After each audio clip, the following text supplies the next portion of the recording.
The day has finally come. I mean, we're not ready to start it yet, but we're ready to finalize the plumbing. So I'm going to pull the factory ear box off here. I already have my cables ran through the firewall. I just poked the hole right in between the heater hoses. Kind of the most convenient spot. Gives it a minimal amount of bend in the cable. Because with these cables, you've seen, well, if you watched my earlier video, pull them out of the housing and straighten the cable itself.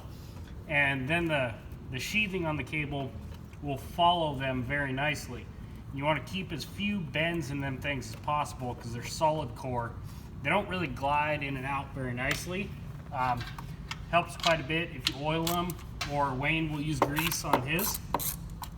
So I've already pulled those out of the cable, straightened them out, gave them a good liberal dose of oil inside the casings. We're going to try and minimize the bends in those cables. But before we even figure out where those are going to sit at, we need to get the mixer box onto the truck. And I've already started on it a little bit. You know, like we talked about so many times, I've got the green truck sitting outside that I use as my building template. And so I have the mixer box mounted up on there. I already have the air intake system built, ready to go on. But that's really the easy peasy part of things. It's the gas lines that are a royal turd. Stick our gasket on here. And it sits over the top of the factory throttle body gasket. Now we're ready for the mixer box.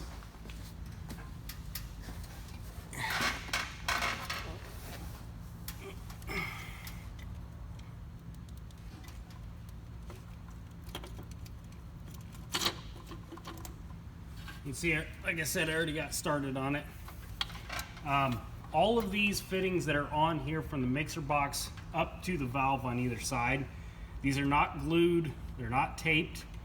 I have them pilot hold and a small Phillips screw holding all of these fittings in place. My idea behind that, if I ever do need to burn out the intake manifold, one screw, both of these will come off. But we'll get this bolted in, and then probably before I put the air filters on, we'll start on the gas line routing. But I will end up putting these on because I don't think I'm going to get done tonight, and I am still driving this truck every day. So today I have to get the mixer box on, get the lid on, probably cap off the two gas lines, and get my two air intake valves hooked up to the cable so that I can drive it home running on gasoline.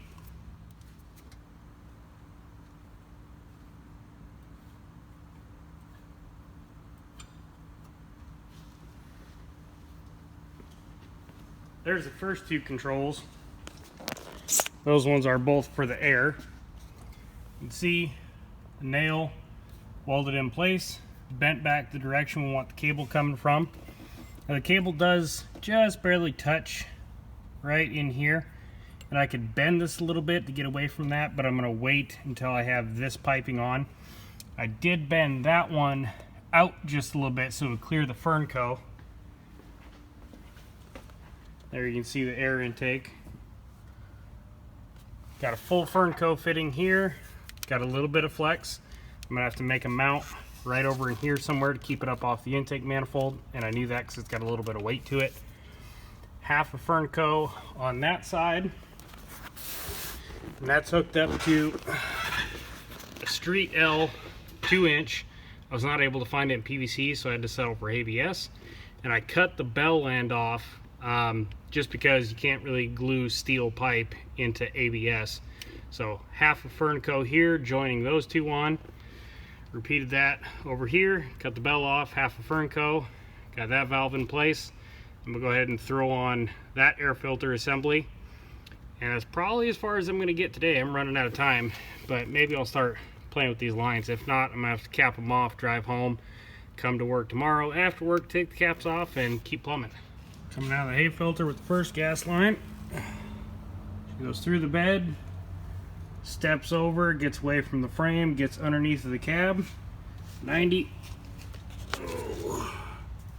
running along. Pretty much straight shot.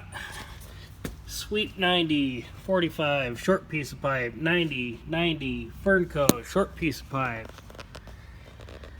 Into the slingshot filter, clean out cap on the bottom, silicone coupler in between, the valve I still need to hook up the cable to, 90, Fernco, custom 22.5, and a duct tape seal with screws around it.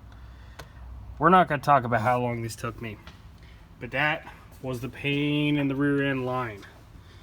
All I got to do is get that valve finished up, and that's all glued up and done. Moving on to the second gas line. We're going to forget this one ever existed, yeah.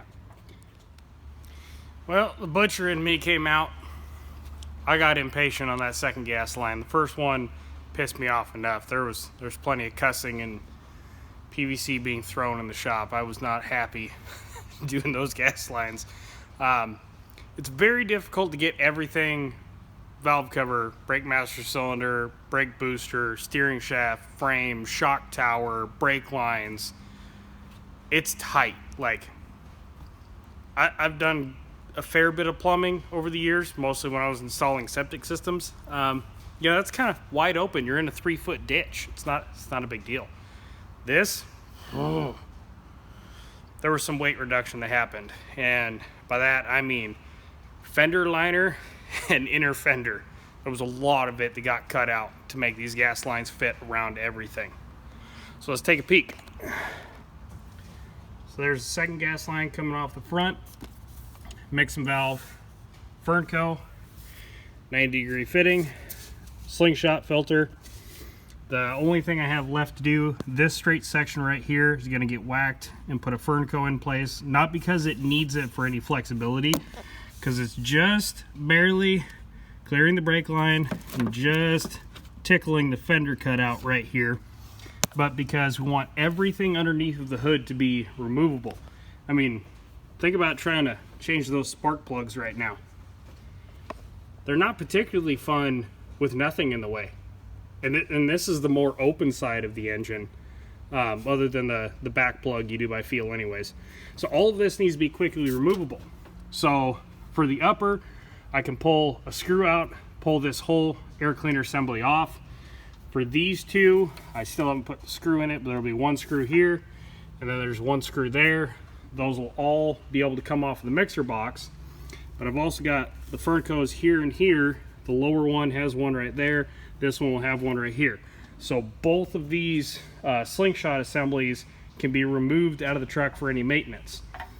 But I'm a mechanic for a living. PM maintenance is what I do. Before I did all of this, brand new plug wires and brand new plugs, because I knew how much of a turd this was going to be. So I shouldn't have to worry about that for, however many miles. Anyways, so she's coming forward, cut the hole, comes out, and I did the 90-degree trick with the 45s because I needed to get this higher up. You can see the back one right there. It stays nice and tight all the way down. 45-degree fitting, straight pipe back, and then we just kind of mimic vent this side, but I brought the pipes way closer together to get it in between the body mounts that are coming off of the frame and the pinch weld over here.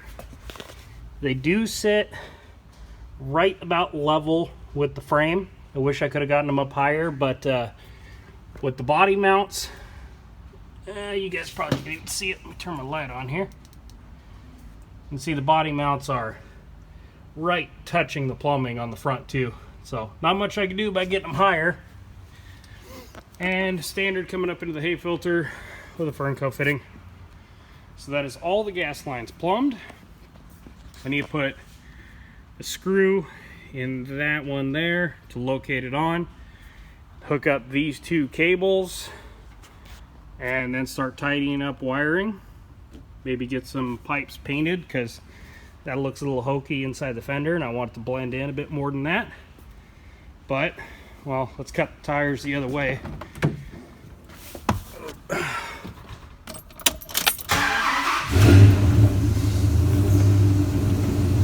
left, you dumbass.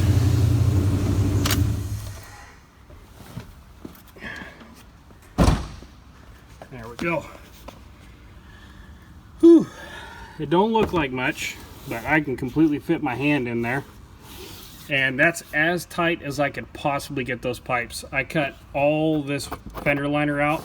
There's sheet metal right there. That's the body of the inner sheet, or little inner fender liner. So I could not get it any tighter in than that. I don't think we're gonna have any clearance problems, but we'll know that when we flex it out. I do have, let's see, get the light in there. I've got about 4.5 inches on the bump stop here. If I go up that far, we're going to be close on this outside pipe. But like I said, it could not have gone any further unless I was going to cut the inner wheel well out and kick it back in there. Both of Wayne's trucks had the pipes coming out there, and they clear. On mine, I was able to get both of them in behind the shock tower, which he did on the original V10. On the Wilbur Smith build, he brought them up inside the wheel liner and all the way to the front. And he somehow managed to do this. 2-inch PVC lines, 2 of them, and the slingshot filters and the mixing valves. He was able to do this somehow without cutting a single piece of sheet metal. You know what, Wayne? My hat is off to you. Well, there's a pile of the trimmings because I kept cutting and kept cutting and kept cutting until I had the clearance of everything I wanted. And I'm still not completely happy with it because I'm going to have to pull it out to do the spark plugs. But other than that, the reason for the fern hose, it'll be removable and we'll be able to service it. And once it's all painted black like the air cleaners are, I don't think it'll look terrible. But I'll get these last couple things tidied up. And then really the last thing we need before we fire off the system, we need to get some laundry bags and fill them with hay and stuff the hay filter. And then we can start making some gas. Maybe even go for a drive. Thanks for watching, guys. We'll see you next time.